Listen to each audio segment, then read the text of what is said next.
Que vous ayez un terrarium depuis 2 semaines, 2 ans, 20 ans, peu importe, on va tous faire des erreurs, on en a tous déjà fait. Mais dans cette vidéo, je vais vous expliquer avec mon expérience personnelle. Vous voyez que j'ai des terrariums derrière moi, donc je ne vous parle pas dans le vent. Quelles erreurs j'ai évité de faire et quelles erreurs j'ai faites et qui m'ont coûté beaucoup d'argent et beaucoup de problèmes. C'est parti. La première erreur que j'ai faite en terrariophilie, ce fut d'acheter un terrarium Exotera, peu importe la marque, et de ne pas le modifier. Je l'ai pris et je l'ai utilisé tel quel. Pourquoi ça a été une erreur? Parce qu'il faut savoir que ces terrariums, en général, sont très aérés. Pour ma part, je pratique une terrariophilie avec beaucoup de plantes. Vous voyez à côté de moi, derrière moi. J'adore les plantes. Depuis que je me suis lancé, en fait, je me suis lancé direct avec des plantes. Il y a des personnes qui ne vont pas en utiliser. Je suis pas là pour vous faire la morale de dire utilisez-en ou pas. Même si pour ma part, je pense vraiment que les plantes participent au bien-être de votre animal, va lui permettre de créer un environnement au plus naturel possible, de lui fournir des cachettes et même pour vous que ça soit plus esthétique. Je comprends qu'il y ait des personnes qui n'aiment pas s'occuper des plantes, qui ne sont pas là pour ça, qui préfèrent s'occuper des animaux. Je suis pas là pour faire la critique, je dis juste que si vous mettez des plantes, il y aura de grandes chances pour que vos animaux se portent mieux, mais ça n'empêche pas. Vous pouvez avoir des plantes et vous avoir des problèmes avec vos animaux. Pour maintenir des plantes en terrarium, il faut savoir que pour la plupart des espèces, il va falloir créer un plafond en plexiglas ou en verre pour maintenir l'humidité. Les terrariums Exotera ou Terra Atlantis, parce que c'est les marques que j'utilise principalement, sont très aérés. Ça veut dire qu'ils ont une grosse ventilation par-dessus. Et au niveau de la porte aussi, il y a des trous qui participent à la ventilation du terrarium. La ventilation, c'est très important. Attention, je ne dis pas qu'il ne faut pas de ventilation, c'est très important pour le bien-être respiratoire de vos animaux, même pour vos plantes. Cependant, si vous ne faites rien à votre terrarium, vos plantes ne tiendront sûrement pas. Ou en tout cas, les espèces robustes tiendront, mais pas les autres. Pourquoi? Parce que les plantes, comme vous le savez, ont des besoins en hygrométrie assez élevés. Les animaux aussi d'ailleurs. Il faut savoir que quand vous laissez votre terrarium avec du grillage, il y a tellement d'échanges gazeux que souvent on va être à 50, 60, 70% grand max d'humidité. Et qu'il y a beaucoup d'espèces qui vivent dans des régions tropicales, vous le savez, et qui ont des besoins en hygrométrie beaucoup plus importants. Je pense aux dendrobates, je pense aux lézards. Même s'il ne faut pas avoir une humidité à 100%, il faut quand même avoir une humidité qui tourne autour des 70, 80, 90% pour beaucoup d'espèces. Attention dans cette vidéo, je tiens d'ailleurs à vous dire que je ne vais pas spécialement parler des terrariums désertiques parce que moi j'en ai tout simplement pas, j'en ai jamais fait donc je ne vais pas vraiment vous parler de ça. Même si les conseils que j'applique au terrarium tropical, vous pouvez en réfléchissant un peu les appliquer au terrarium désertique. Quand je vous dis voilà, qu'il ne faut pas mettre de ventilation trop importante dans vos terrariums tropicaux, dans les terrariums désertiques, il faut faire l'inverse, hein. Vous le savez, là-bas il n'y a quasiment pas de plantes. L'hygrométrie est très faible, donc mettre une grosse ventilation par-dessus, c'est ce qu'il y a de mieux à faire, je pense. Après, voilà, je suis pas expert, donc je vais pas vous parler de ça. C'est pareil, si vous avez un terrarium tropical, que vous avez un gros système de brumisation ou quoi, au bout d'un moment, il va y avoir beaucoup d'eau qui va s'accumuler au fond de votre terrarium et qui va inonder le substrat. Ça m'est arrivé dans le terrarium qui est juste là, dans celui qui est juste derrière moi. Maintenant, si je devais refaire un terrarium, je prendrais vraiment soin de soit créer un système d'évacuation d'eau, ou soit de créer un système de récupération d'eau, on va dire. Il y a des techniques qui existent. Je vous conseille déjà de mettre un drainage dans votre terrarium, c'est le principe le plus préventif pour ne pas trop inonder votre substrat. Puis ensuite de créer voilà, ce petit système d'évaporation, d'évacuation des eaux. Dans mon tout premier terrarium, c'est le terrarium d'ailleurs dans lequel j'ai refait mon paludarium, un 45-45-60. Je n'avais pas du tout touché au terrarium, c'est-à-dire que je l'ai reçu avec son gros plafond grillagé, etc. Je n'y ai pas touché. J'ai quasiment pas fait de décor, j'ai mis une ou deux plantes, deux ou trois bouts de bois et c'est tout. C'était déjà de un très moche, on va pas se mentir, c'était très moche, en tout cas moi j'aimais pas, avec du recul j'aime pas. Voilà, mon gecko, alors certes il avait une bonne ventilation, mais ça vous pouvez le pallier grâce à des petits ventilateurs, je tiens à vous le dire. Je vous mettrai le lien des ventilateurs dans la description, en tout cas ceux que j'utilise. J'ai des ventilateurs dans ce terrarium là, parce qu'il y a quasiment une plaque qui recouvre à 100% le terrarium, donc pour créer un petit échange d'air entre l'extérieur du terrarium et l'intérieur, j'ai mis des petits ventilateurs de chez Lucky Reptile, ils sont très simples à mettre. Je les ai tournés un dans un sens, l'autre dans l'autre. Du coup, il y a de l'air qui rentre et de l'air qui ressort du terrarium, donc ça fait vraiment un bel échange. Deuxième erreur à ne pas faire un terrarium, c'est d'acheter le vivant avant le matériel. Souvent, que ce soit en terrario ou même en aquario, hein, même si c'est pas le sujet, les personnes ont tendance à avoir un coup de cœur en animalerie. Ne faites pas cette erreur. Pourquoi? Quand vous allez en animalerie, vous pensez que déjà l'animal va disparaître, va être vendu d'ici quelques jours. Vous aurez toujours moyen de retrouver cet animal. Certes, parfois avec un peu de temps, mais c'est la minorité des cas. Dans la plupart des cas, vous allez retrouver votre animal dans une autre animalerie, sur internet, chez des particuliers. Bref, si vous voyez un animal qui vous plaît, patientez, renseignez-vous. C'est ce que j'ai fait la première fois. Mon premier animal, c'était une menthe religieuse. Je l'ai vu en magasin et en fait, ça m'a tout de suite intrigué. Et quand je suis rentré chez moi, je me suis mis à rechercher des trucs sur internet, des infos, les conditions de maintenance. Je suis allé lire des blogs, etc. J'ai demandé à mes parents pour récupérer un ancien petit aquarium. J'ai mis une moustiquaire au-dessus, je suis allé acheter des plantes, etc. Et j'ai acheté ma menthe et je l'ai mis dedans. Et voilà comment j'ai fait pour maintenir mon premier animal. Faites comme moi, vraiment. Renseignez-vous sur l'animal, prenez le nom, prenez en photo le nom, prenez en photo l'animal et prenez en photo le nom. Allez voir le soir sur internet, qu'est-ce qu'il faut, etc. Ça va vous éviter de faire un max de conneries. Je vais vous prendre un exemple tout con. Vous allez dans une animalerie, vous allez dans le rayon terrario, vous voyez un petit serpent des blés, tout petit, trop sympa et tout. Vous y pensez, oh tiens, j'ai un bac chez moi, vous rentrez chez vous, vous le mettez. Le serpent, au bout d'une semaine, il meurt. Pas d'éclairage, pas de chauffage. Vous connaissez pas ses conditions de maintenance, peut-être qu'il va même pas s'alimenter, ça dépend. Bref, vous connaissez rien à l'animal, n'achetez pas l'animal. C'est tout simple. C'est comme un enfant, on fait pas un enfant sur un coup de tête. Faut savoir comment on s'occupe de l'enfant, les couches. Bref, je suis pas expert dans ça, mais vous voyez un peu l'exemple. C'est quelque chose qui se réfléchit mûrement. C'est pas quelque chose qu'on prend. C'est pas une décision qu'on prend sur un coup de tête. Ça va être long. La plupart des animaux, les nacs, vivent assez longtemps. Mon gecko à crête qui est juste là peut vivre jusqu'à 20 ans. Donc quand je me suis engagé, j'étais conscient que ça allait vivre jusqu'à 20 ans. Et comme ça me plaisait, que j'y avais bien réfléchi, j'ai accepté. Mais autrement, si vous n'avez pas envie de vous en occuper toute votre vie, ou en tout cas une bonne partie de votre vie, ne prenez pas ces animaux. Troisième erreur trop fréquente, c'est de trop nourrir vos animaux.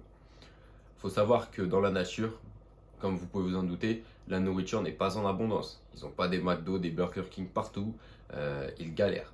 J'ai des menthes religieuses, les menthes religieuses, je les nourris 2-3 fois par semaine grand max, parce que dans la nature, c'est des insectes qui vont rester quasiment immobiles la plupart du temps, et qui vont attendre que des insectes qui volent la plupart du temps passent devant eux pour les choper.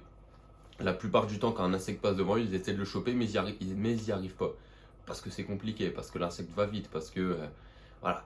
Au bout d'un moment, ils en chopent bien un, mais c'est pas régulier, c'est pas fréquent, c'est même très rare. C'est pour ça que si vous commencez à nourrir tous les jours vos animaux, moi dans mon cas, si je nourris tous les jours mes menthes, au bout d'un moment, elles vont exploser parce que son corps n'est pas fait pour ça. C'est des animaux qui ont subi une évolution durant des dizaines d'années, leur corps s'est adapté à des quantités de nourriture particulières. Parfois, ça peut créer plus de dégâts à vos animaux de trop les nourrir que de ne pas assez les nourrir, entre guillemets, même s'il n'y a pas vraiment de quantité. Nourrir trop régulièrement vos animaux peut créer des problèmes, vraiment des gros problèmes, des cas d'obésité. Je prends l'exemple des geckos à crête, mais en captivité, ils sont beaucoup plus énormes, beaucoup plus gros que dans la nature. Et moi, perso, je trouve pas ça cool. C'est un penchant malsain qu'on a à trop nourrir. Et malheureusement, il y en a qui vont dire que ça ne crée pas de problème pour les geckos, même si ça leur crée pas de problème, les animaux ne sont pas comme ça dans la nature. Et le but quand même de la terrariophilie, en tout cas moi perso, mes valeurs concernant la terrariophilie, c'est de m'approcher le plus possible de la nature, de créer des environnements qui sont le plus naturels, d'essayer de le nourrir comme dans la nature il peut se nourrir, de lui fournir des proies variés comme dans la nature, etc. Faut pas que vous voyez ça comme un chien, comme un chat. On lui donne pas de la pâtée tous les soirs. Ça reste quand même des animaux qui sont plus sauvages, qui ont moins subi comment dire, la pression, l'habitude de l'humanité. Donc ils sont quand même beaucoup plus sauvages, beaucoup plus craintifs envers nous. Et faut prendre ça en compte. Quatrième erreur que j'ai heureusement pas commise, mais que j'ai déjà, à laquelle j'ai déjà pensé, c'est de faire cohabiter des espèces. Pourquoi je ne préconise pas de faire cohabiter des espèces en terrarium? Il y a plusieurs raisons. La première, c'est que la plupart des environnements que l'on va offrir à nos animaux sont trop petits pour faire cohabiter ces espèces. Je m'explique. Dans la nature, certes, ils cohabitent entre eux, même si voilà, ils ne sont pas au contact toute la journée, il arrive qu'ils se croisent, etc. Malheureusement, comme je viens de le dire, ils se croisent très rarement dans la nature. Imaginons qu'on veut faire cohabiter une espèce terrestre et une espèce arboricole. Faut savoir que même si dans la nature ils vivent dans le même biotope, dans le même environnement, etc., qu'en terrarium ils vont se croiser quasiment tout le temps. Un gecko arboricole qu'on va faire cohabiter, je sais pas, avec des petites grenouilles, des dendrobates ou des crabes, peu importe votre idée, peu importe l'idée que vous avez, vont forcément se croiser fréquemment. Le gecko va être en hauteur, il ne va pas être à des mètres en hauteur comme dans la nature, il va être à quelques centimètres, quelques dizaines de centimètres au-dessus, et il va le voir constamment. Donc soit il va avoir envie de l'attaquer si tu es un prédateur, soit il va avoir peur de lui, donc il va craindre, il va stresser. Ça va être pareil pour la bête qui est au sol, qui est terrestre. Elle va constamment regarder un peu en l'air, elle va constamment voir quelque chose qui bouge, elle va stresser, elle va se cacher, ou si elle ne stresse pas, et si c'est un prédateur, elle va vouloir attaquer l'autre. Bref, pour moi, c'est pas du tout adapté. Ça peut être possible, mais vraiment, et je tiens vraiment à le dire, quand vous avez des terrariums gigantesques, et quand je dis gigantesques, c'est pas des terrariums industriels. Les terrariums industriels, ça va être quoi? Maximum, allez, 1 mètre, 2 mètres sur 2 mètres. Ça dépend pour quelles espèces. Ça, c'est déjà des beaux volumes pour faire cohabiter des petites espèces. Mais moi, je préconise vraiment de faire attention à la cohabitation. Préférer maintenir des animaux dans des environnements adaptés pour eux, avec leurs besoins précis, où ils vont être pas stressés, où ils vont être à l'aise dans leur environnement. Cinquième erreur, ça va être de prendre un terrarium trop petit.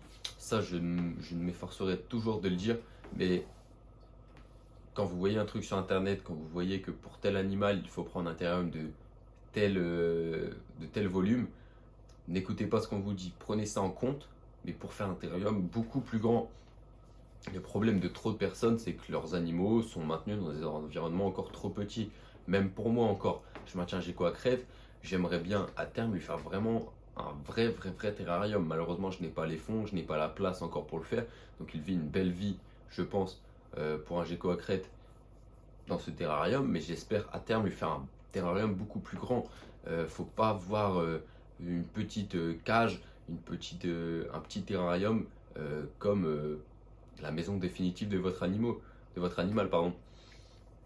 Vous pouvez la première année de sa vie le mettre dans un terrarium entre guillemets tout juste, et l'année d'après le grandir, lui faire évoluer son terrarium de plus en plus grand, de plus en plus grand. Voilà, c'est il y a des personnes qui vont dire que trop grand, ça va stresser les animaux. Moi, je pense que si vous aménagez vraiment bien votre terrarium et si vous ne faites pas cohabiter votre animal avec un animal qui pourrait lui porter préjudice, il n'y a aucun problème. Imaginez là mon gecko, je fais un terrarium encore plus planté que celui-là, avec encore plus de bouts de bois, et un terrarium qui va jusqu'à mon plafond, qui est plus large, comment dire, qui est plus profond, etc. Vous pensez vraiment que mon gecko il va être malheureux, qu'il va stresser dans cet environnement si vraiment il y a beaucoup de plantes? Non, ça va être l'éclate pour lui, il va pouvoir se balader partout, il va pas être trop stressé d'être dans un environnement trop clos, ça va être varié pour lui, il va découvrir. Pareil pour les varans, je pense aux varans, mais les varans c'est des animaux très intelligents, ils ont besoin de diversité, ils ont besoin de développer leur intelligence, etc. Et c'est pas dans un petit terrarium de cette taille-là que vous allez maintenir un Prasinus toute sa vie, quoi. Même quelques mois, c'est déjà horrible pour lui. Vous voyez ce que je veux dire? Dites-vous bien que le volume qu'on vous prescrit sur internet ou dans les animaleries pour maintenir vos animaux sont les minimums vitaux. Ça veut dire que nous, on peut toute une vie vivre dans une prison, mais est-ce que vous pensez que c'est une vie qui justement vaut le coup d'être vécue? Moi, je pense pas. C'est comme un gecko. Il peut vivre dans un petit terrarium. Il peut. Mais est-ce que c'est quelque chose qui va le rendre heureux? Est-ce que c'est quelque chose qui est judiciable pour lui? Je ne pense pas. C'est pour ça qu'il faut viser plus haut, qu'il faut viser, c'est comme vous, entre un petit appart étudiant dans lequel vous pouvez vivre et une grosse villa, qu'est-ce qui est le mieux pour vous? C'est sûrement la grosse villa. Vous voyez ce que je veux dire? Vous pouvez vivre dans le petit appartement, mais c'est pas là où vous allez vous épanouir. Alors oui, les geckos ne faut pas vivre non plus dans des villas, mais vous voyez ce que je veux dire, dans des terrariums, faites le meilleur pour vos animaux, donnez-leur le meilleur environnement possible. Si la vidéo t'a plu, n'hésite pas à lâcher ton meilleur like, à t'abonner, à partager la vidéo, à commenter, tout ce que tu veux. Je te mettrai en description le lien vers mon TikTok et mon Instagram, c'est les plateformes où je suis le plus actif. Je vais être de plus en plus actif sur YouTube, donc n'hésite pas à t'abonner vraiment pour être tenu au courant de toutes les actualités. Il y a des petits projets qui arrivent bien sympas. D'ailleurs, j'en profite aussi pour faire la promotion de ma série de vidéos que je fais en ce moment sur TikTok. Je suis en train d'essayer de reproduire mes mantes religieuses. C'est un peu une galère, Mais je te laisse découvrir ça dans toute la série de vidéos. Je les ai mis sur YouTube, dans les shorts, tu peux aller voir ça. Mais sinon, tu peux aller aussi voir ça sur TikTok et sur Instagram. De toute façon, le pseudo, c'est toujours le même, c'est Reptilius 2-6. Et voilà, je te dis ciao.